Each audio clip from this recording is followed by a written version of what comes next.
But the relationship between P and Nas. It was complicated. It was like complex. In and out and do a song together and get on the Queensbridge album. But they always liked each other. Right. They always liked were like each frenemies. other. It was right.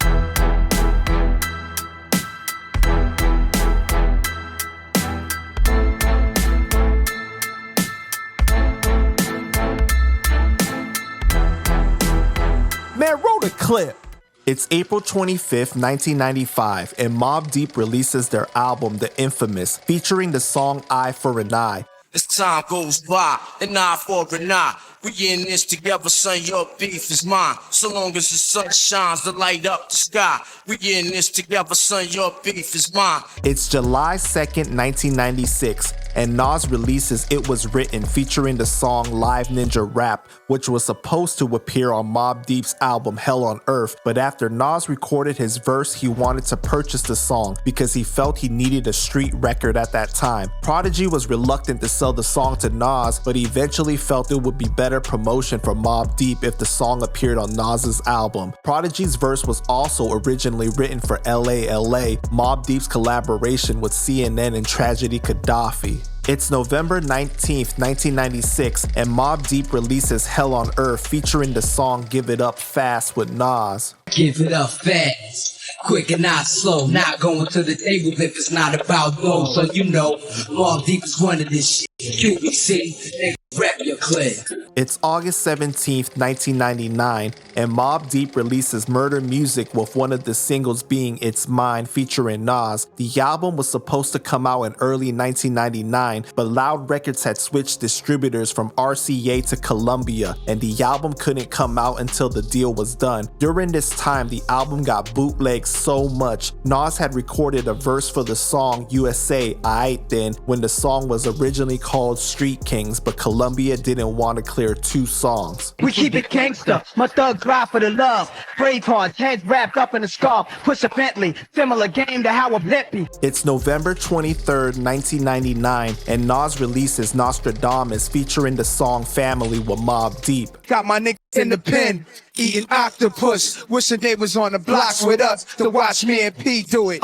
Put the heat to it, put it out. First day the whole street knew it. It's November 21st, 2000, and Nas releases QB Finest, and Prodigy and Nas collaborate on the song Self-Conscious. See niggas smile up in your face and stick a knife in your back. Snake shake your hand and got his dick up in your wife back. Watch it like that, it's life black. This is the game, the way I see it, both bitches and niggas. It's the same, I trust myself, I can't myself. Mobb Deep also appeared on The Bridge 2001 with Tragedy Gaddafi, Nashawn, Nature, Nas, MC Shan, Cormega, and Capone. It's December 18, 2001, and Nas releases Stillmatic featuring the song Destroy and Rebuild, where he disses Prodigy. Before I would've told you, Prodigy's my dog. Through the ups and downs, robberies and all. Though I always knew he wanted my downfall. He would say his little slick shit and act real funny. But what, nigga, your button, it got back to me. Asking the brave heart to help get back your jury. You ain't from my hood, don't even rap QB. Hey yo, P, Prodigy, I got love for you, man, I love you, man. You know what I'm saying? Just get them unloyal niggas from out your circle. You can't save everybody. Niggas invited you to the hood, rap it right, my nigga. Be untouchable, my nigga. So we be mobbed for life, for real. And that's real. That same day, Nas does an interview with Funkmaster Flex and talks about the song. I got love for Prodigy, definitely, but he just had too many dudes around him will be coming up to me like, yo, I don't mess with Prodigy no more, I laid it for him, blah, blah, blah, blah. But then be in his face and he's treating them like kings, you feel what I'm saying? I'm talking about like 20 different dudes, man. And I just said, yo, P, man, you know, and P, I mean, I always felt like, you know, I mean, it's a deep story with P, man, because that's my little brother, man, and he's like, he was on a case late tape with this little dude, and the little dude was trying to make a name for himself talking about me, you know? Little stink breath dude, man. And Prodigy was on a record with him, so that's co-signing. A few days prior, Nas does an interview with Tim Westwood and explains the background of the song. I had to make that record, man. That record is very important, man. People use a QB name loosely. QB name is serious. After Marley and Shan put it on the map, we gotta hold it down. We can't play with it and just be saying we from there and just playing around. That's disgusting to me, man. You know, real. And I got love for, don't get me wrong, I got love for Prodigy, Mega, and nature. But those are just brothers that I just saw to really take my kindness for weakness and really be disrespectful in ways when I was never, ever disrespectful to any one of those brothers at all. And there's only so much a brother can take. That's why in the song I say, Queensbridge, we gotta have unity. And at the end of the record, I explain my love, you know? But the record had to be done. You finished the joint positive, you know what I'm saying? Definitely. Except for saying for Mega, but like you finished the joint positive. I gotta say, Nas is one of the cats that's not imported to Queensbridge. He was like a Queens. No, we born and raised. I got the stamp on my side, made in QB. A lot of dudes was imported. Like he didn't come visit his uncle for a few summers and be like, yo, I'm from Queensbridge. Yeah, this cat is from Queensbridge. You know what I'm saying? He's for life. A little kid on the block. For life. Yo, so somebody had shipped me a copy of a K-Slay mixtape, and on that mixtape was Jay-Z's live performance where he was talking about me, and also it was like a song on there with Prodigy and called Mega, and it was a song with Prodigy and one of his artists, and one of his artists said my name and said something like, you know, something crazy, and Prodigy was on that record with the kid Little Lord. I just didn't understand why Prodigy always had sideways feelings toward me. I also read a magazine back in the days where Homeboy said something about me, but I never said nothing, so now it's time to say something. I got Prodigy his chain back before, you know what I'm saying? When his chain got taken, I got him, Nas got it back for him, so I'm definitely the one that got love for him. But see, I just gotta correct things, that's all.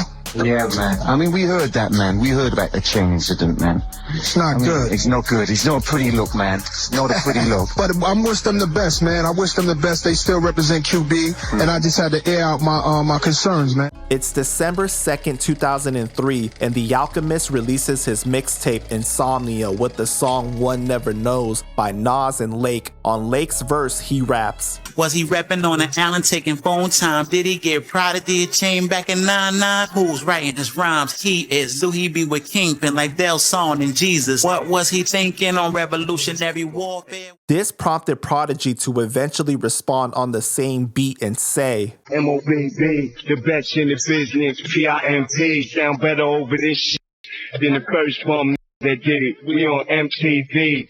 On these niggas, you not a G, son. Nigga, you a diva. Bitch ass, go and get your hands and your feet done. I got my...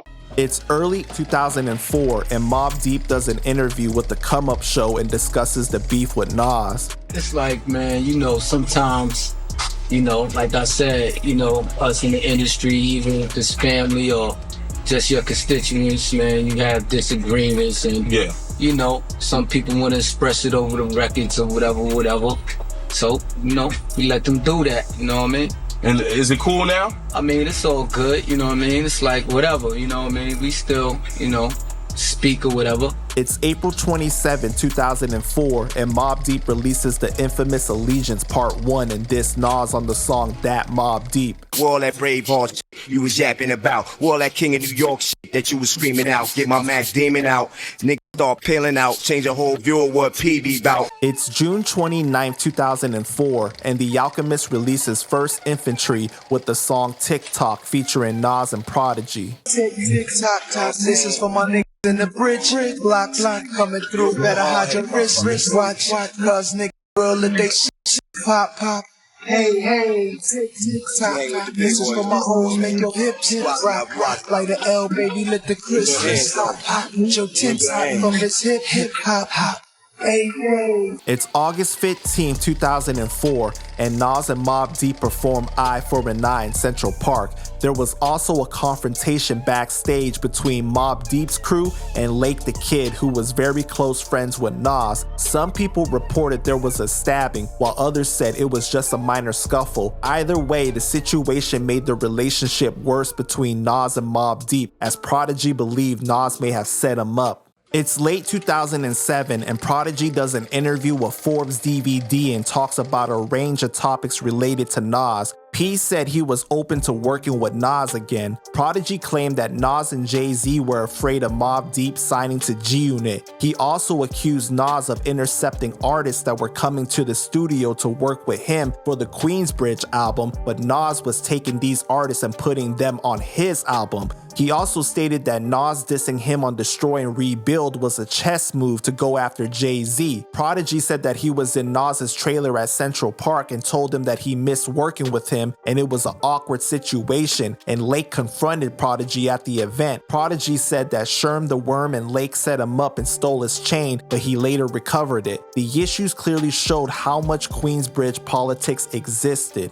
It's March 2008, and Prodigy used to write a lot on his HNIC blog, and on this particular post, he called Nas and Jay-Z musical punks and street punks. Although he said Nas was one of his biggest inspirations, he said both Nas and Jay let him down and they've been lying to the people, and he feels sorry for their fans. It's July 2008, and Nas does an interview with King Magazine and talks about Mobb Deep and 50 Cent. The interviewer had ran into Prodigy and asked him what to ask Nas, and Prodigy had told him to ask about the Central Park incident. Nas responded saying it was some classic Mobb Deep shit and they was fighting. The interviewer told him that Prodigy felt Nas had set him up. Nas said he did hear about that, but he would never do that despite the differences they've had, and he wishes the best for Prodigy, and he would have been the first one to support a new Mobb Deep album. Nas also said he was happy to see 50 Cent and Mobb Deep together, and it was a good move on 50's part. It's October 28, 2008, and the Urban Daily releases an interview with Prodigy that was done before his prison sentence started. Nas, I don't know. I can't, you know what I mean? I just feel like that whole hip hop is dead. Like, why would you say some shit like that? Why would you promote that? You know what I'm saying? Like, who gave you that idea? Because I know he ain't come on with that. Somebody put that in his ear, and that's a conspiracy to kill rap. Hip hop is far from dead. You got young kids that love hip hop. You know what I'm saying? They just starting. Look at Soulja Boy popping off. Hip hop dead. How? What are you talking about? You know what I'm saying? So for you to make a statement like that, it's just like, wow, okay. You know what I'm saying? He might have an attitude like, yeah, the Soulja Boy, look at his style. That's what I'm saying. Hip hop is dead. Just because your shit ain't popping no more, you know what I'm saying? Like, you feeling old or something, man? Like, what's the real problem here? It's April 4th, 2011, and Mobb Deep and Nas release a new collaboration called Dog Shit. Cause when you're locked in prison, your clock stopped ticking. Now, you came home, look the same age you went in. Mentality-wise, get iller when boxed in. Fresh home, and right off top, you get it poppin'. Freedom is a virtue. Niggas hanging way past they parole curfew. Blowing on that purple, know my street ties beef-wise. I let 3 fly over your head. Welcome home, P. Let's get this bread.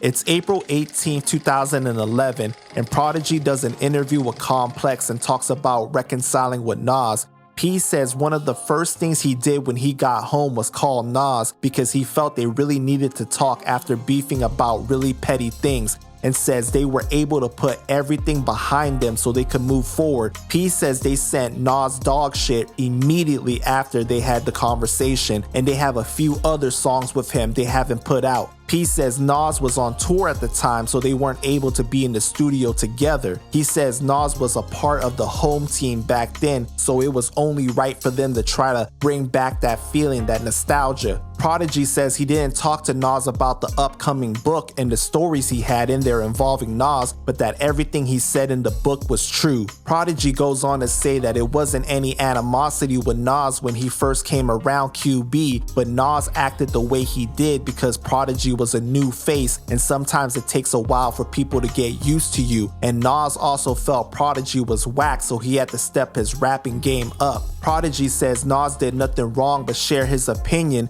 and wanted the best for Havoc because Prodigy wasn't as good as Havoc at rapping at that time. It's April 19, 2011, and Prodigy releases his book, My Infamous Life. Throughout the book, Nas is mentioned, and some of the standout moments include a studio session where Mike DeLorean allegedly grabbed Nas by the throat and threatened to kill Nas while cussing him out, and Prodigy screamed at Mike DeLorean to let Nas go, and he did. P also addresses the situation at Central Park, saying that Nas was always jealous and envious and showed his true colors. After the incident at Central Park with the confrontation between the two crews, it made P wonder if Nas set up the whole thing or if it was just Lakey the Kid. He also claimed Khalees has the whole thing on videotape. It's April 25th, 2011, and Prodigy does an interview with Funkmaster Flex about the Nas beef. You know, when I came home, I reached out to Nas, and so I reached out to him. I got him on the phone, and we had a long conversation, about putting our differences aside, because me and him really never had a personal beef between each other. It was always like a couple people in his crew and a couple people in my crew, and they just didn't get along, with each other. And so that's where it comes from. It wasn't nothing personal between me and him, exactly. You know what I mean? Mm-hmm. So, and we both knew this at the time. You know what I mean? It's just like real, like bravado type of stuff. You know what I mean? And just little crew beefs. It was real petty, to tell you the truth. And I reached out to him, man, because I knew that was something that needed to happen. You know what I mean? And we needed to put this behind us, because it's real corny, to tell you the truth. So I just want people to know, like, it's good energy, good vibe. Yeah, we good right now. Like, we really working, and we got some surprises for people that we about to do that people don't have no idea what we about to do right now. Yeah, so that's what it is. And I explain everything in the book. Basically, you'll read it and you'll see, like, wow, that's what was going on. You know what I mean? And at the same time, you'll see that it's love, man. Even though I talk about real situations and what was happening, there was little dramas and all that, at the end of the day, you'll see that, we was all just learning, you know what I mean? And young. Especially myself. We were young. We were learning still, and, going through our little rebellious stage where we felt like we had to prove something. And now we was like, it's not even like that. And you'll see that in the book. I say that, you know what I mean? Where we need to put that in the past, because we too strong for this, and our music is too important for this. It's May 2011, and Prodigy does an interview with MTV News to discuss clearing the air with Nas. When we make songs together, man, it's just like, it's another level. Like, it's like incredible music, it just gives you that feeling. It's like nostalgia almost, you know what I mean? And the music is just real powerful when Mobb Deep and Nas work together. So I said, we got to keep that feeling going, man. Like, we would be fools to just stop doing that because of whatever petty bull that was going on. Because it's really not even serious. Like, it's some petty bull. You know what I'm saying? So he basically agreed, like, yeah, you're right. You know what I'm saying? And we started doing songs again. We had a long talk about, the little details or the causes of the petty bull. You know what I mean? And we put that aside, and we was like, all right, let's start doing some music. So we started that, and we made The Dog. We made a couple other joints that's crazy. And, so that's what it is, man. Nas is like King Queensbridge, man. He's the man out there. It's May 13, 2011, and Nas does an interview with MTV News and talks about Prodigy's book. We were just recently talk with Prodigy. He put out his book, My Infamous Life, and then he revealed a lot of information, personal information surrounding certain situations through his lens. He mentioned you in the book. Did you read his book at all? No. You didn't read it? No. Okay. We talked about whatever frictions y'all might have had in the past. But one thing he did say is when he got out of jail, he thought it was important that you two got together and aired out whatever it was that separated y'all and basically make peace. He said that he talked to you. That happened since he been out of jail? He called me as soon as he got in touch with me. As soon as he got out of jail, he got in touch with me. And, we talked about some things. I didn't know he had a book. I didn't know anything. He didn't tell me that. But I guess he wanted to just clear the air on some past things that don't mean anything today, Yeah, so he called me up, and we kind of said, cool. He sent me a record, and asked me to jump on the record, and I just, jumped on the record, like, put that to the side, to the past, whatever ill feelings he had toward me. I think he was misinformed about things, and like I was a negative guy, or that I was trying to harm him in any kind of way, and I think maybe he just grew up a little bit, but I've been hearing that the book is a little stirring up some stuff yet and stuff, When you think about that, though, I mean, Man, I could write a book. I know a lot of stories. What do you think about that? Like, is that something you feel artists should stay away from? I mean, everybody got a right to do what they want to do in terms of creativeness, but do you draw the line at some point? Tell the truth. If you're going to write a book, tell the truth to the best of your ability. That's all I would say to anybody. Just tell the truth. If you're writing a book that's going to try to paint you in a picture of you in a way that makes you feel like that's not cool. If you're writing a book just to air out somebody else's secrets, but you know what? At the same time, people do what you want to do. I had books written about me before, and it is what it is. You know what I'm saying?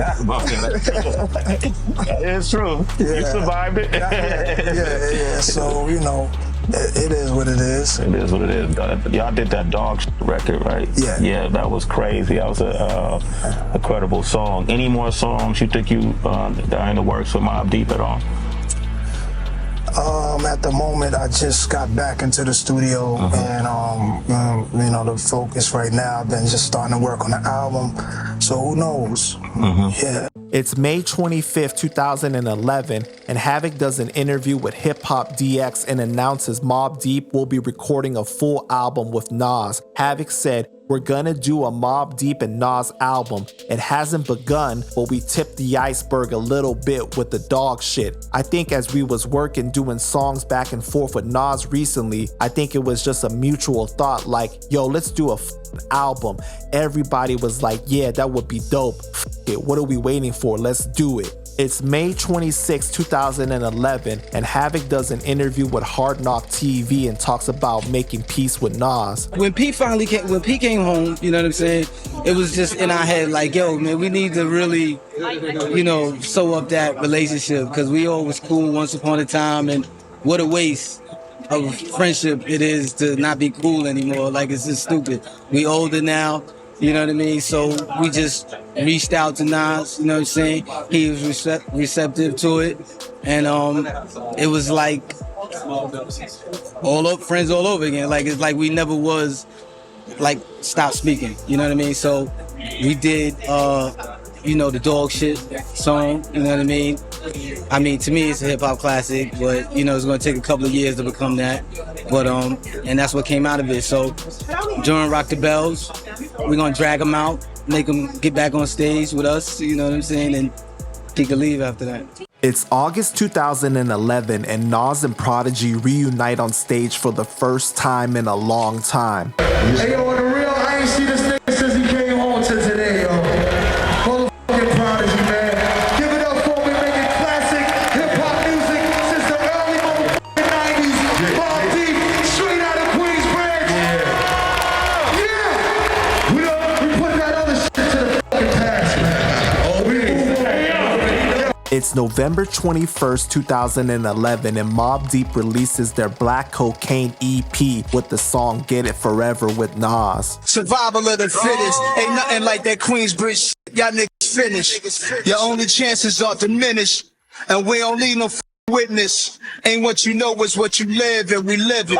It's June 2012, and Prodigy does an interview with Vlad TV and explains how the beef with Nas started. Prodigy says Nas hangs out with guys that don't like Prodigy because he's not originally from QB, but he hangs out there and is active and shot a movie there, and some of the guys was locked up and came home and felt the way about P repping QB. And they viewed Prodigy as not really being about that life because he's from Long Island originally. Prodigy feels he does nothing but show love and hasn't given anyone a reason to feel any way about him, but there are people that feel like P shouldn't be in the position that he's in. Prodigy says he couldn't really be mad at Nas because those are Nas's childhood friends, but Prodigy had to distance himself from Nas because Nas's friends were threatening Prodigy's life, and Prodigy had some people with him that didn't like Nas either. It's June 30th, 2013, and Prodigy does an interview with The Breakfast Club. Charlamagne asks Prodigy about his relationship with 50 Cent, and P says he stops by the office and keeps in contact with him, and they talk from time to time. When asked about Nas, Prodigy says that he hasn't spoken to Nas in a very long time, not since he he first came home and they did music together, but he loves Nas. It's July 11, 2013, and Prodigy does an interview with HuffPost Live about his issues with Nas. Now with Nas, it seemed like it was a little more personal.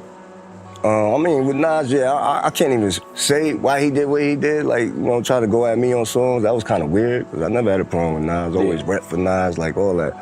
You have no idea what the source of the beef was? By the time it got to Stillmatic and Destroy Rebuild, I was like, I mean, he's going P hard. I think the circle of people he was around just didn't like me. You know, there's certain people that, like I said, a lot of jealousy. So he was around some people that didn't like me. So that might be the way it came from. But I still love and respect Nas no matter what. Like, he's one of my favorite rappers of all. Have y'all resolved that beef? I haven't spoken to Nas in a minute. It's June 18, 2015, and Mobb Deep does an interview with Vlad TV and is asked about the Mobb Deep and Nas album. Prodigy says it's something that they spoke about, but it was never set in stone, but it's still a possibility. The interviewer says they've been talking about it since 2011, and Prodigy says they actually spoke about it even before then, but it's just never been set in stone, and they say there's no specific reason why it hasn't happened, it's just never been set in stone. It's October 12, 2016, and Prodigy does an interview with Rap Radar and talks about Nas. What's your relationship like with Nas these days? I don't really speak to Nas too much, but, you know, I love him, man. Like, you know what I'm saying? I look up to Nas as far as, like, being as a writer. Yeah. Like, he's the illest to me. Like, you know what I'm saying? I love Nas, man. You know what I'm saying? I don't got nothing bad to say about that dude, man. Yeah, we got credit Illmatic for lighting the fire under them. Yeah, I fuck with Nas, though, man. You know what I'm saying? I love that dude. He's like the Phantom for real. You gotta catch him if you can, like, you know what I'm saying? Word, Nas is never around. He's hard to catch, son. Word. I would love to sit down and have a conversation and build and do some more music with son. I'm sure that'll happen eventually. You know what I'm saying? Yeah. Man. It seems like just Queensbridge has got so many different personalities. Sometimes you guys are on, then you're off, then a lot of it has to do with, you know, people in the crew, friends in the crew. It's not even the artist directly. You know what I'm saying? Like, you know, me and Nas had a little thing because, you know, a couple dudes in his team didn't like me and we had a falling out. So it was like, you know, everybody was guilty by association type shit. Like, you know what I'm saying? But me and him never had it personal. And we had a conversation about that too. Like, you know, it was never about me and you. You know what I'm saying? It was always like somebody from my team didn't like somebody over there, or somebody in his team didn't like me, or some bullshit. It was all bullshit. Like, cause these dudes, like, these same dudes, it's like, where they at now? Like, you know what I'm saying? We the ones making the music, we the ones touring and got the business. Like, why are we beefing over some irrelevant nigga? Like, you know what I'm saying? It's December 21st, 2016, and Prodigy does an interview on the Premium Pete Show about his past beef with Nas. The thing with me and Nas, I think it just got blown out of proportion because of, you know, exactly what you said. Like, certain people around him, you know what I mean, didn't like me. And certain people around me didn't like him. You know what I mean? So it was like, it got crazy. We clashed. Like, you know what I'm saying? But me and him talked it out at the end of the day, and we both understood, like, you know, it wasn't nothing personal. You know what I mean? It was just always somebody on your side didn't like this, somebody on my side didn't like this. So it put a tension on our relationship. Like, it kind of fucked things up a little bit. But how many years was that? That was for a minute. This was back in, like... No, I'm saying how many years that lasted? That was for a minute. No? Oh, I mean, yeah, it lasted a little while. You know what I mean? It definitely lasted a little while because, you know, people get angry. Like, you know, he mad about that, I'm mad about this, so you gotta let it die down, and then over time heals all things. Like, you know what I'm saying? You grow up, you start thinking different, you start realizing, like, that was stupid. Like, you know, you start seeing who real, who fake. Like, time will show a lot of shit. Yeah. You know what I'm saying? Time reveals shit, and you start seeing, like, oh, this nigga was fake the whole time. Right. You know what I'm saying? Or this nigga he wasn't even really my friend the whole time. He pulled some bullshit. All you gotta do is wait some time and see. It's June 20th, 2017, and Prodigy passes away from what coroners determined to be accidental choking. Prodigy was in Las Vegas and temperatures hit 110 degrees, forcing Prodigy to leave a fan meet and greet early, where he stayed at the hospital for days until his death. He was only 42 years old.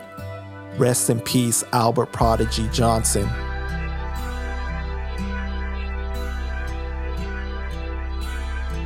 As soon as the news was announced, Nas took to Instagram to post a picture of P with the caption, QB, RIP, King P, Prodigy forever.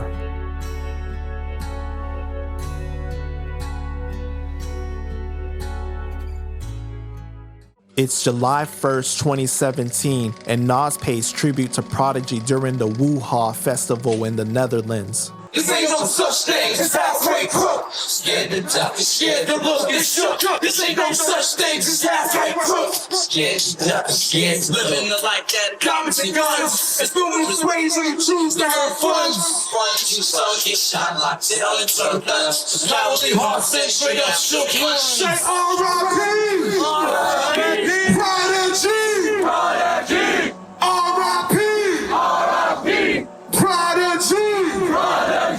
Thank you. We love you, Prodigy. It's July 19th, 2019, and Nas releases the Lost Tapes 2 featuring the song Queensbridge Politics. On behalf of me and Queens and all of the G's, Bandana P will always stand as tall as the trees. First things first, this should be understood, Queensbridge just ain't any other hood. I wish the book never came out and everything got straightened out before you left. I saw you, it was all love, except we needed to build more and get things correct. Now I gotta accept it, cause there's honor in death. Wish you was here with us, Pete. It's July 28th, 2019, and Nas does an interview on Drink Champs and talks about Queensbridge politics. So when you got on the Lost Tapes, you actually got a tribute to Prodigy. Yes.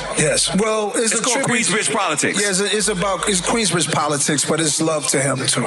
Now, this is because the thing about Lost Tapes is it's taped through different periods. Yeah. So was that a old record? That was last year.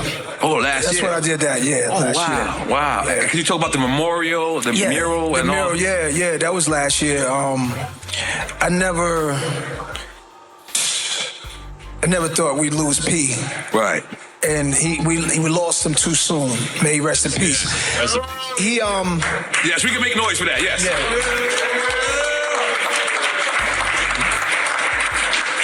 You know, he it's hard to get into it because he's not here. Right. You know, so it's a lot of things that went on that I wish never happened. Right. So that. Like you even say, I wish you never wrote that book in the rhyme. You say that. Yeah. I did too. Yeah. That was.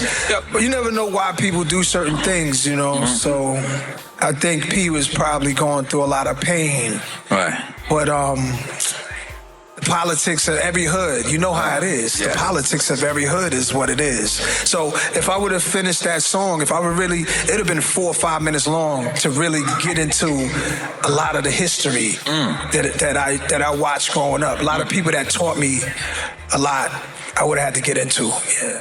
It's August 20th, 2020, and Nas does an interview with Ebro in the morning and talks about Prodigy. P had a real cool demeanor. He's very intelligent, and his talent is crazy. And I thought that in the beginning there was always them putting them against us, against me, so in subtle ways in the hip hop press back then, or they would write things about them and compare them to me a little bit. And I don't think Prodigy liked it because he's his own voice. And at the time, his crew and my guys, we was from the same neighborhood, but they was going to war, and that probably added to the tension. They were in the streets while we were making it off into music. You know, they was going to war. So, you know, we never got around that much. We was squashing all the beefs all the time. In the hood, they would go at it. Out of town, we was all together. And when we in the city, when the club, everybody got each other back. Back in the projects, it's back to doing what they do. And we were, especially myself, I was just happy to get off the block and just in the nick of time. So we had that QB on our back, and Prodigy is a super saluted general representing QB, but there was tensions along the way because regular rap tensions. And I never wanted no issues with Mobb Deep. And but P, I wish he was still here. I didn't like what I was hearing about the book, but that's his journey. I can't speak on that. That's what he was doing, and may he rest in peace. It's October 23rd, 2021, and Nas pays tribute to Prodigy by performing Eye for an Eye. I told my day ones I was coming. Where y'all at? Yo, rest in peace to Prodigy, and shout out to Havoc from Mobb Deep and the whole QB. This how we did in 95. As time goes by, and now I'm flowing high. We in this together, son. So long as the sun shines and light up. We in this together, son. I said as time goes by, and now I'm flowing high. We in this together, son. So long as the light up. We in this together, say your beef is mine. When it comes to this beef, it's clear the Queensbridge politics goes super deep, especially when you analyze the Lakey the Kid, Sherm the Worm, Littles, HB situation, which is an entire video on its own. But the saddest part about this entire situation is the amount of time that was lost between Prodigy and Nas because of outside sources. They may have had small issues with each other, but it didn't seem like it should have gone as far as it did. Time is the most expensive thing in the world. You can never get it back. So y'all let me know what y'all think about this, man. Put your thoughts down in the comments and make sure you like and subscribe and stay connected with Panda Chop Chronicles. Peace!